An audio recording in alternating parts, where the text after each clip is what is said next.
은밀하게 불순종은 교회 가운데 강력하게 역사하고 있습니다. 5번 불순종 뒤에 숨어있는 사탄에 대해서 보도록 하겠습니다. 소가로 1번 불법의 비밀입니다. 대부분의 사람들은 나는 불순종하지 않는다, 나는 불법을 행하지 않는다라고 생각하는 경향이 있습니다. 그런데 예수님은 말세가 되면은 이 불순종이, 이 불법이 신자들 안에서 강하게 역사할 거라고 경고하고 있습니다. 마태복음 24장 12절에 보면 불법이 성함으로 많은 사람의 사랑이 식어지리라 그랬는데, 이 사랑은 비신자들 간에서 사용되어지는 필레오나 에로스의 단어가 아니고요. 여기서 사랑은 아가페, 신자들 사이의 사랑을 이야기하고 있는데요. 불법이 성해짐으로, 불순종이 성해짐으로 많은 신자들 안에서도 아가페가 식어질 것이다 라고 이야기하면서 교회 안에 불법과 불순종이 성해질 것이다, 이렇게 이야기하고 있습니다. 하나님은 많은 영적 리더들, 사역자들이 하나님 앞에 심판받는 제목이 뭐가 되느냐? 불법으로, 다시 말하면 불순종 때문에 심판받게 될 것이다 라고 이야기하고 있습니다. 마태복음 7장 22절에서 23절에 보면 이런 말씀이 있습니다. 그날에 많은 사람이 나더러 이르되 주여 주여 우리가 주의 이름으로 선지자 노릇을 하며 주의 이름으로 귀신을 쫓아내며 주의 이름으로 많은 권능을 행하지 아니하였나이까 하리니, 그때 내가 그들에게 밝히 말하되 내가 너희를 도무지 알지 못하니 불법을 행하는 자들아 내게서 떠나가라 하리라.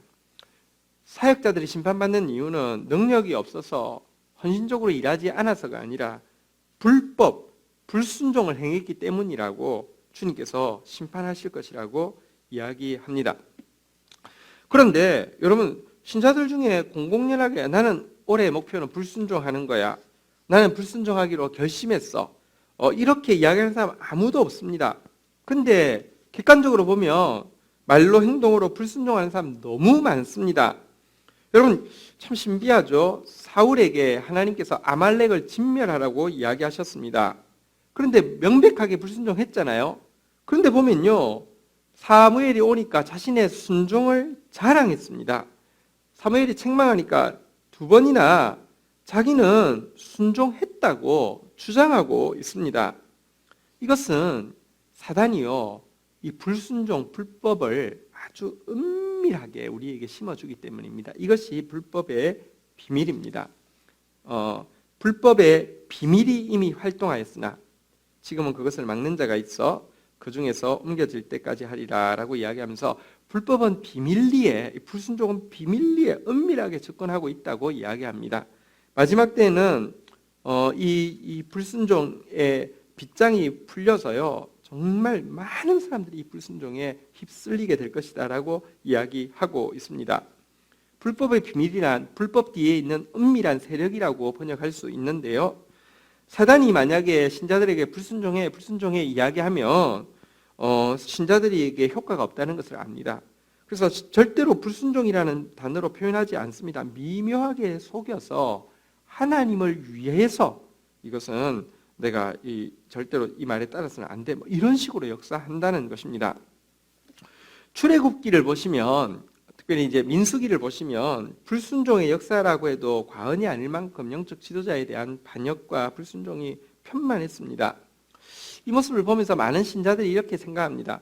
내가 모세 시대에 있었다고 하며 모세가 올바른 지도자라는 것을 내가 분별했을 텐데, 내가 그 시대에 있었다라고 하면 나라면 적어도 이스라엘 백성들처럼 그렇게 어리석게 반응하지는 않았을 텐데, 이렇게 많은 생각을 합니다.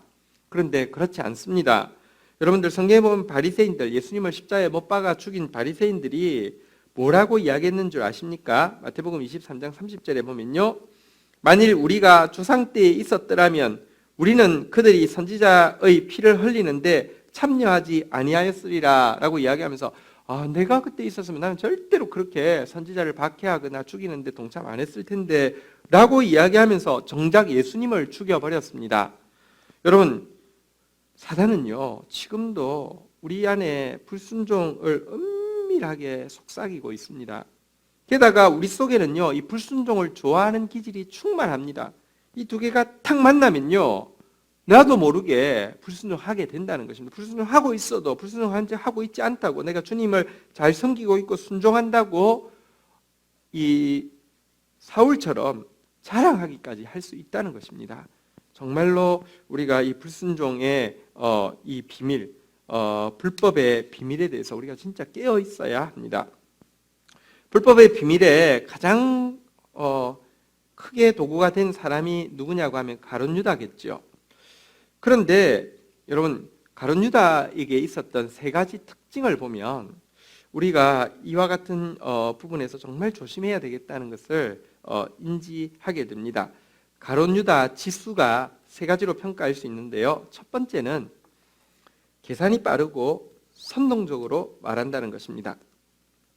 여러분, 가룟 유다는 동계산이 아주 빨랐죠. 요한복음 12장 4절 5절, 제사 중 하나로서 예수를 잡아줄 가룟 유다가 말하되 이 향유를 어찌하여 300데나리온에 팔아 가난한 자들에게 주지 아니하였겠느냐. 여러분, 금방 300데나리온 나왔습니다. 계산이 빠릅니다. 게다가 아유 돈 아깝다, 아유, 헛돈 썼다 이렇게 이야기하지 않습니다. 가난한 자한테 왜 줄 것을 그렇게 허비했느냐라고 선동적으로 이야기했습니다. 계산이 빠르고 선동적으로 말하는 것은요, 자기도 모르게 불법의 비밀에 속을 확률이 굉장히 높습니다. 두 번째, 위선적으로 말하고 행동하는 사람이 불법의 비밀에 잘 속습니다. 요한복음 12장 6절, 이렇게 말하면 가난한 자를 생각함이 아니요 그는 도둑이라 돈깨를 맞고 거기 넣는 것을 훔쳐가미러라. 여러분들, 말과 마음이 다른 것을 위선이라고 이야기하는데요, 그에게 가난한 자를 돌볼 마음이 있었느냐? 없었습니다. 그는 그 돈을 자기가 착복할 수 있는 기회를 놓치게 된 것을 아까워했던 것뿐입니다. 이런 사람을 위선적이라고 이야기합니다. 세 번째는 자기 판단과 자기 주장을 굽히지 않는 사람을 가룟 유다 지수가 높은 사람이라고 이야기합니다. 그가 이렇게 이야기할 때 예수님께서 마가복음에 보면요, 내가 진실로 너희에게 이르노니 온 천하에 어디서든지 복음이 전파되는 곳에는 이 여자가 행한 일도 말하여 그를 기념하리라 하시니라.